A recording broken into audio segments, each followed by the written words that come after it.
Serial निजात में शाहज़ीन फरियाल को बैठा देखकर उसके पास आता है और शरारतन उसका हाथ पकड़ लेता है। जैसे ही वो फरियाल का हाथ पकड़ता है, फरियाल फौरन अपना हाथ छुड़ा लेती है। फरियाल के हाथ छुड़ाने पर शाहज़ीन उससे कहता है, आज के बाद अगर तुमने ऐसे हाथ छुड़ाया तो मैं तुम्हें हमेशा के लिए छोड़ दूंगा। दूसरी तरफ बात करे शाहज़ीन के वालिद इब्राहिम की, तो वो मिनाहिल की अम्मी से मिलता है और कहता है कि इस सारे मसले के कसूरवार तुम हो। उस दिन अगर तुमने मिनाहिल और शाहज़ीन का निकाह ना पढ़वाया होता तो आज शाहज़ीन खुशखुरम अपने घर में होता। मेरे बेटे को बिगाड़ने में तुम दोनों माँ बेटी का हाथ है। ये कहकर शाहज़ीन का वालिद वहाँ से चला आता है। शाहज़ीन के वालिद की बातें सुनने के बाद मिनाहिल की अम्मी उससे कहती है कि तुम शाहज़ीन को प्रेशर दो ताकि वो तुम्हारी जिम्मेदारी उठा सके। घर आकर मिनाहिल शाहज़ीन को लिस्ट देती है तो शाहज़ीन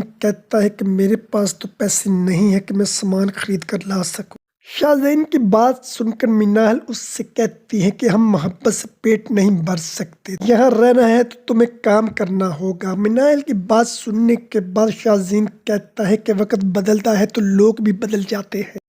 ये तो मैंने कभी सोचा भी नहीं था कि तुम मेरे साथ ऐसा बर्ताव करोगी। शाहज़ीन को ऐसे देखकर फरियाल अपने पास से उसको पैसे देते हुए कहती है कि ये आप रख ले। फरियाल से पैसे पकड़कर शाहज़ीन कहता है कि इतने पैसों का मैं क्या करूँगा। तो फरियाल कहती है अपने पास से रख लें, आपके काम आएंगे। क्योंकि मिनाहिल की इस रवैये की वजह से शाहज़ीन उससे बददिल हो जाता है और अब सोचने लगा है कि फरियाल से निकाह हो जाने के बाद मिनाहिल से निकाह करने वाली कहीं मैंने गलती तो नहीं कर ली।